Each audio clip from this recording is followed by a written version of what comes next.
Salut YouTube, j'espère que tu vas bien. Écoute, je te partage cette interview avec les copains. Moi, j'ai passé un super bon moment, a priori eux aussi. Le seul truc, c'est que j'ai perdu des données de la vidéo. Du coup, il y a la moitié, allez, les trois quarts de la vidéo. Et peut-être que je ferai genre un podcast de tout ce qu'il y a, parce que j'ai toutes les banques son, mais en fait, il manque des vidéos. Voilà. Donc écoute, bon visionnage. Je suis désolé, ça va couper au milieu, mais promis, la prochaine fois, je ferai mieux. Allez, ciao!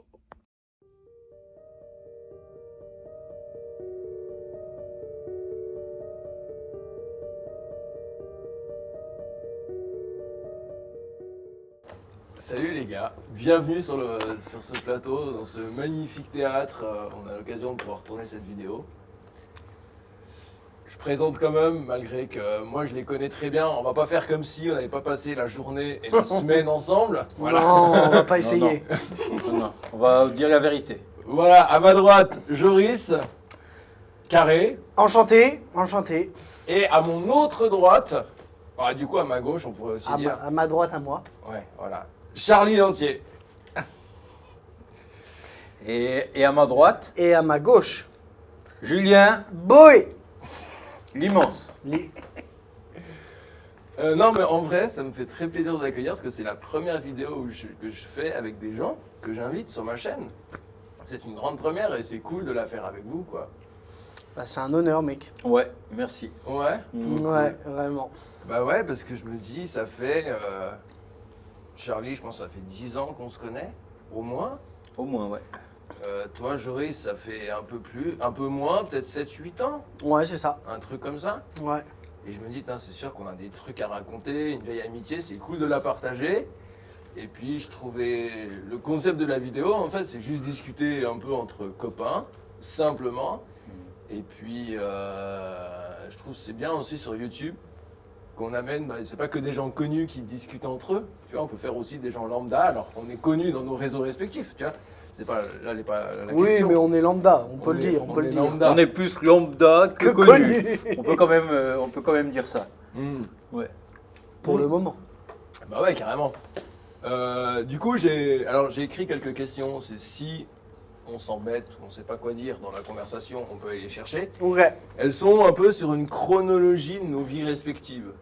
Chronologie, c'est-à-dire depuis à l'école jusqu'à l'âge adulte, un peu des petits trucs qui se sont passés. Voilà, dans l'idée. Est-ce que je commence avec la première et puis on voit Grave. où ça nous mène? Allez, c'est Vas-y. parti. Ok. Alors, notre activité préférée quand on était à l'école. Pourquoi, comment? J'attaque. Allez. J'attaque parce que j'ai la réponse. Moi, je suis un grand fan d'histoire. Et ce que j'adorais faire, c'était les heures de perm au collège pour lire mon bouquin d'histoire. J'étais le seul taré qui profitait des heures de perm pour lire à fond le bouquin et j'adorais lire l'histoire des Romains, l'histoire des Égyptiens, toutes les histoires. Ce qui t'a d'ailleurs ramené à 20 sur 20 à ton bac. Et effectivement, j'ai eu un petit 20 sur 20 à mon bac sur une matière qu'on n'avait même pas étudiée avec le prof, pour te dire. Ouais. C'est-à-dire qu'on avait vu tous les chapitres de l'année sauf celui-là et c'est tombé dessus. Et comme je lisais en perm mon bouquin, 20 sur 20. Je peux te dire que j'ai eu un 20 sur 20 au bac. Ce qui est pas ouf. mal quand En même. vrai, c'est bien. Hein. Tu vois, j'ai même pas eu mon bac. Voilà. J'ai pas mon bac, non, c'est vrai. Tu sais ce que c'est le bac, Charlie? Tu sais que j'ai eu mon bac. C'est vrai. Et moi, je vais aussi répondre de la même manière. C'est-à-dire que moi, à l'école, c'est très simple. Je jouais au foot tout le temps. Je séchais même les cours pour aller jouer au foot. Ok. Quand j'ai été à un âge où je me l'autorisais. Et j'ai aussi eu mon bac avec 20 sur 20 en foot. C'est génial. Ah, oui, Wow. j'ai eu 20 sur 20. Ok. Félicitations. Ouais. Félicitations. Et j'ai marqué un corner rentrant le jour de mon évaluation de bac. Ok. Ce qui est quand même... Ce qui n'est pas possible en évaluation d'histoire, Ce effectivement. qui n'est pas possible en évaluation. C'est là où c'est fort d'avoir 20 en foot. Et alors, toi, t'as passé ton bac où? Quelle région? À Soissons, Ok. Picardie. En gros, c'est ça? dans un lycée catho, bien... Bien cato. Ouais, bien serré. Ok. Ah ouais. Bien ok. tristoun. Ok. Et toi? Angers, Maine-et-Loire. Ouais. Donc tous les deux, vous avez bougé derrière comme il faut et changé d'activité radicalement. Oui, puisqu'on est à Avignon pour tourner cette vidéo, on peut le dire ça. Oui, c'est vrai. Effectivement. C'est vrai. On est juste à l'opposé des villes dans lesquelles on a passé nos bacs. Bah, tu vois, même moi qui l'école était en Suisse, Ouais. j'ai aussi lâché ce que je préférais comme truc, c'était l'atelier bois. Dans mon école privée, on allait faire des sculptures en bois, des ateliers cuir, carton, mais le bois, vraiment, c'est un truc qui me plaisait énormément avec la musique. Ouais. Et puis maintenant, à l'heure actuelle, j'ai arrêté le bois, quoi. Voilà. T'es devenu charpentier entre-temps. J'ai eu ma boîte de charpente, je suis devenu charpentier, ouais, non, carrément. Non, c'est toujours quelque chose qui me passionne. Ouais. Mais au jour d'aujourd'hui, j'ai... T'as un accordéon en bois. Ouais, c'est ça. T'aimais la musique et le bois, maintenant tu fais chanter le bois. C'est pas mal. Non mais oui, mais bien sûr. Ouais. Donc tu t'y retrouves, tu vois, moi par exemple, je raconte des histoires maintenant. Ouais. Et moi, j'ai une petite partie de foot dans mon solo de clown. Oui, Pendant que je suis devenu clown. Deuxième question. Ça vous va Vas-y. Qu'on se lance. Ah, moi j'adore, c'est une question que j'ai trouvée là tout à l'heure. À quel moment et comment on a senti le passage d'adolescent à adulte? Tu sais, je sais pas, pour moi, à l'intérieur de moi, par exemple, le jour où j'étais envoyé à la Réunion, quand j'étais au Compagnon, j'étais envoyé à la Réunion, j'avais une petite équipe à gérer. J'avais, je sais pas, 20 ans, 21 ans, mais j'avais 7-8 gars sur chantier à gérer, j'avais eu mon CAP depuis 2 ans. Et puis j'avais commencé à sentir les premières responsabilités, tu vois, j'étais quand même à, je sais pas, 14 heures de vol de la maison, je pense, un truc comme ça.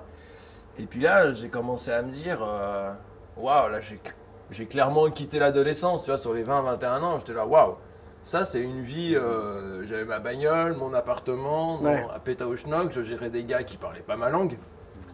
Et première grosse expérience de, ah ouais, c'est ça le monde adulte. Quoi. Tu l'as voulu ou ça t'est tombé dessus?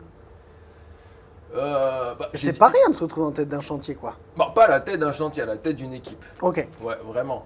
Mais après, j'ai dit oui au patron quand quand j'ai eu mon entretien d'embauche. Le gars, en fait, ça s'est fait comme ça à la Réunion. Je suis arrivé les compagnons m'envoient à la Réunion. J'arrive à la Réunion et on me dit finalement, il n'y a pas de boulot pour toi, il faut que tu rentres en France. Mais je dis, je vais pas rentrer en métro, j'ai plus d'argent, j'ai tout mis dans le ticket d'avion, je dois trouver du taf. Ils m'ont dit, ok, on te laisse une semaine pour trouver du taf. Du coup, je fais le tour de toutes les boîtes de charpente, je trouve du taf dans la semaine. Il y a 3 boîtes de charpente sur l'île, donc c'est pas non plus compliqué à faire. Et le gars me dit, écoute, voilà, il me reste un poste de chef d'équipe, tu as ton camion de chantier, tes gars, est-ce que ça te va? Je lui dis, vas-y, topette, quoi. Ça fait 6 mois que j'ai mon CAP, mais vas-y, on y va. Donc en gros, j'ai accepté, mais en même temps, il y a un endroit où j'avais pas trop le choix, j'allais pas faire barman non plus après 2 ans de CFA, quoi. Ok. Moi, je dirais qu'il y a 2 moments qui font un peu bascule. Il y a. Je décide. Je fais mon bac, où j'ai 20 sur 20. et je décide de faire une école de théâtre à l'autre bout de la France. Du coup, j'étais à Angers, je suis parti à Arles. Et je me souviens de ce jour où je trouve mon studio. Où je signe mon premier studio à l'autre bout de la France. Et je suis sur la place, une place là, dans la ville d'Arles. Et je sens une boule au ventre en mode ok, là, il y a un gros changement qui se met en place. Là, c'était vraiment presque la prémonition. Et je dirais, adolescent à adulte, c'est bien des années après, dans une autre situation, où je me retrouve à bosser avec des jeunes de 18 ans, et j'avais 24. Et c'est la première fois où je suis avec des jeunes, et je fais, waouh, on n'est plus vraiment de la même génération. C'est comme si jusque-là, il y avait les ancêtres, et moi et nous, et d'un coup, ça faisait, ah non, il y a les ancêtres, il y a moi, il y a les plus jeunes. Et d'un coup, je fais, ah ouais, quand même. C'est ces 2 moments clés un peu pour moi, ici, que je mettrais là. Moi, de mon côté, je pense que il y a aussi eu des seuils, il y a eu des passages. Mais il y a vraiment un moment, là, quand j'avais 32 ans, je me suis dit, ouf, ça y est, je suis homme. Vraiment, je suis homme. C'était comme ça que ça sonnait. 2 semaines après, Soline est tombée enceinte. Ah waouh. Ouais, ça annonçait comme quelque chose. Ok. Mais c'était très clair. Bon, c'était ce projet-là où qu'on a créé le cirque à mobilette au Vietnam. et où c'était comme d'un coup il y avait une responsabilité réelle. C'est-à-dire qu'il y a beaucoup de gens qui n'avaient pas je sais pas comment dire, qui n'avaient pas les racines pour se tenir sur eux-mêmes. Ça veut dire que je me retrouvais garant d'un groupe, en tout cas, à un certain niveau. Ouais, et puis Il y a t'étais des gens qui sont venus parce qu'ils nous ont fait confiance. à l'autre bout du monde, hein. Comment? À l'autre bout du monde. C'est ça, à l'autre bout du monde, avec peu de moyens, beaucoup de débrouille. Je pense que là, il y a eu pas. Ok. D'un coup, je me suis senti homme, vraiment. Et bon, voilà. Je crois que c'est ça. Moi, ça a été ce moment-là, 32 ans. Je me suis senti très seul et très homme. Ouais. Ouais. Et il y a eu avant et après, en tout cas, c'est clair. Ouais. Je me rappelle, moi, après, je marchais plus pareil dans la rue, tu vois. Ouais. Je me tenais droit, quoi. J'étais fier de ce que j'étais, pas de la fierté qui va au-delà du raisonnable, tu vois, mais je crois que j'arrive à comprendre un peu le truc de... J'avance dans ma vie, en fait, quoi. Ouais. Tu vois, les parents, ils sont là, la famille, ils sont là, mais j'avance dans ma vie avec ou sans ma copine et ça roule, quoi. Ouais. Là, c'est des situations souvent où il n'y a pas de retour en arrière. Ouais. Il y a vraiment cette notion de ok, je bascule dans autre chose et comme une grande page qui se ferme. Et même s'il y a retour en arrière, c'est pas dans le même passé, quoi. C'est pas dans Non. le même arrière, quoi qu'il Ouais. arrive. Ouais. Ouais.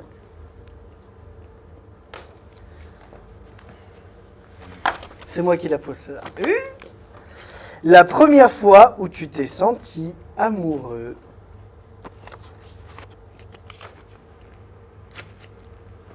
Fallait que je mette une question un peu bateau comme ça.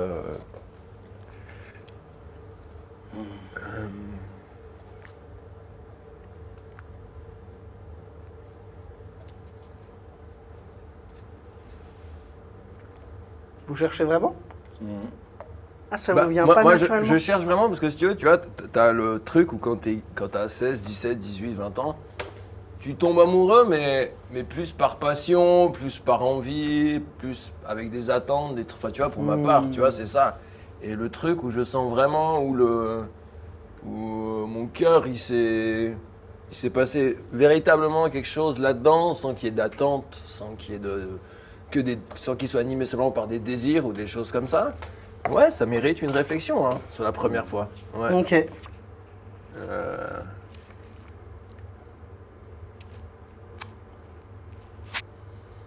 Bah, réponds si t'es. Bah non, mais du coup, je réfléchis à ça.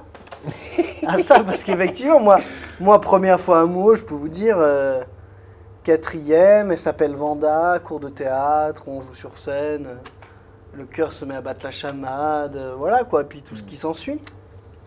Mais effectivement, si j'entends ce que tu dis...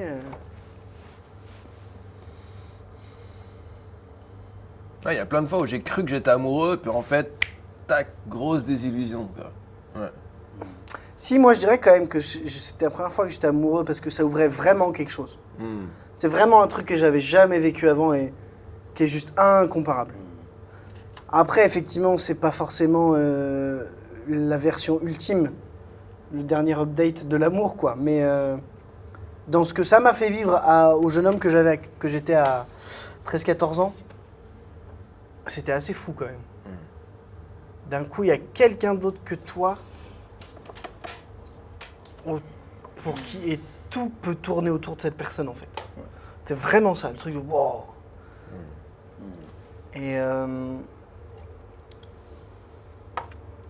des années après, avec une autre fille, je me suis rendu compte que c'était pas vraiment de l'amour si tu espérais que l'autre, quand tu avais des sentiments pour lui, tout ce qui allait pas dans ta vie, tu t'oubliais dans l'autre. Tu mettais tout sur ses épaules. Donc forcément, à 14 ans, il y avait un truc où je l'ai forcément ultra idéalisé, ce premier amour. Forcément, tout ce qui me semblait ne pas être réalisable pour moi, je m'imaginais qu'avec elle ou qu'elle le ferait. Ouais. N'empêche que c'est quand même ma première porte vers l'amour. Ah ouais. Je dirais ça comme ça.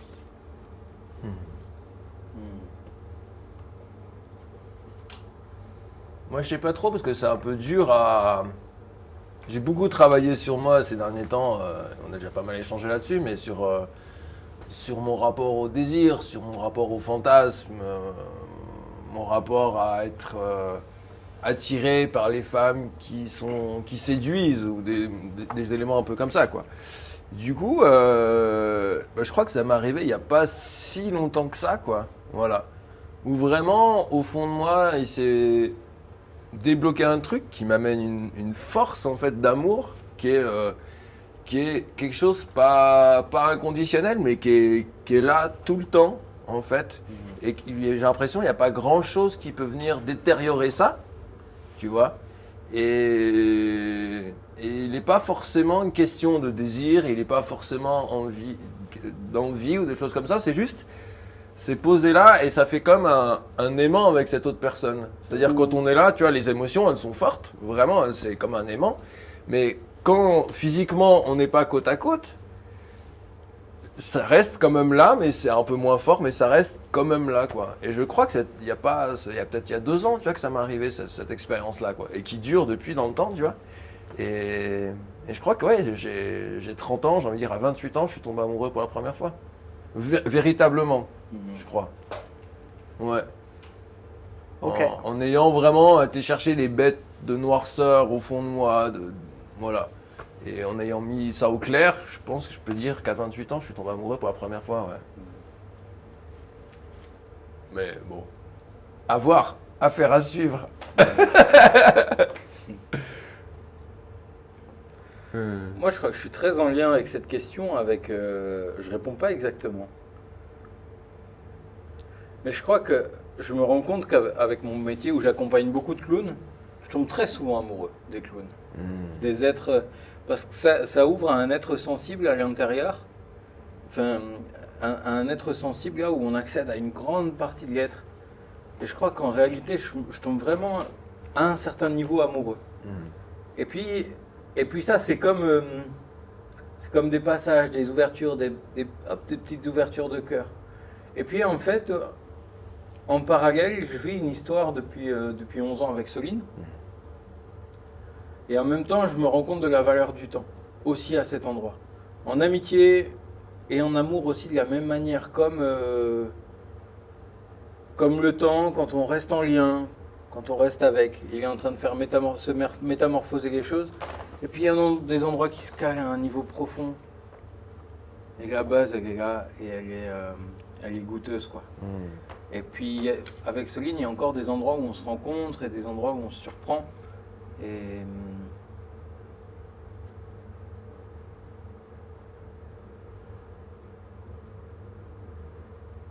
il y a vraiment cette idée qu'on arrive après 11 ans encore à s'aimer. Je crois que j'aimerais nommer en répondant à cette question. C'est ça.